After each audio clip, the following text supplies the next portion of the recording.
Hello, আমাদের যে সূচকের নিয়মাবলী মানে কোষে দেখি 2 চলছিল, সেটা আমরা বাকিগুলো করে নেব। আমরা 9-এরগুলো করছিলাম, তার আজকে 5 নম্বরেরটা করব। 5 নম্বরের বলতে এই অঙ্কটা আমরা করে নেব। তবে স্টার্ট করছি। অঙ্কটা তুমি সাইড স্ক্রিনে দেখতে পাবে এবং এর যে দরকারি সূত্রাবলী আছে সেটাও সাইড স্ক্রিনে দেখতে পাবে। তাহলে অঙ্কটা স্টার্ট করছি। এই অঙ্কটা করবার জন্য প্রথমেই যে সংখ্যাগুলো আছে সেটাকে সবচেয়ে ছোট যে সংখ্যায় আনা যায় সেটাই নিয়ে আসবো। তাহলে 9, 81, 81 আর 27, 27 এগুলো সবগুলোই কার না 3-এর পাওয়ার দিলেই হবে। তাহলে 9টাকে আমরা লিখতে পারি 3-এর স্কোয়ার হিসেবে, ইন্টু 81টাকে লিখতে পারি 3-এর পাওয়ার 4 হিসেবে আর তার পাওয়ারে x আছে, ইজ ইকুয়াল টু 27টাকে লিখতে পারি 3-এর কিউব হিসাবে আর তার পাওয়ারে 2 মাইনাস x আছে।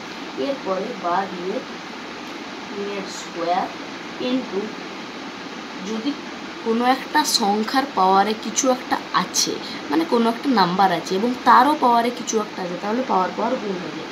তাহলে 3 পাওয়ারে 4 into 4x is equal to এখানেও পাওয়ারগুলো গুণ হয়ে যাবে।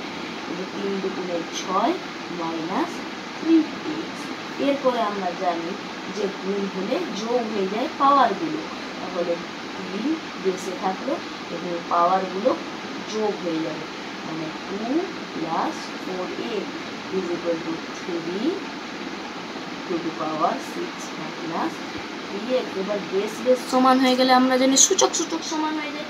তাহলে বার দিয়ে লিখবো 2 plus 4x is equal to 6 minus 3x।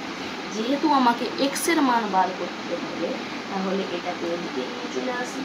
বা দিয়ে 4x থাকবে এদিকে আর এটাকে এদিকে নিয়ে চলে আসবে কত না প্লাস 3x। যেহেতু এদিকে মাইনাস ছিল এদিকে এসে প্লাস হয়ে গেল, আর এদিকে 6 ছিল এদিকে প্লাস 2 ছিল ওদিকে গেলে মাইনাস হয়ে যাবে। তবে বা দিয়ে 7x is equal to 6 minus 2 is equal to 4। অতএব x ইজ ইকুয়াল টু 7 ওদিকে চলে যাবে, মানে 4 এর নিচে চলে যাবে, 4/7। Just a minute. এখানে দেখতে পাচ্ছ 5 নম্বরের উত্তরটা আছে x সমান 4/7। তাহলে উত্তর মিলে গেছে। আর থ্যাঙ্কস ফর ওয়াচিং।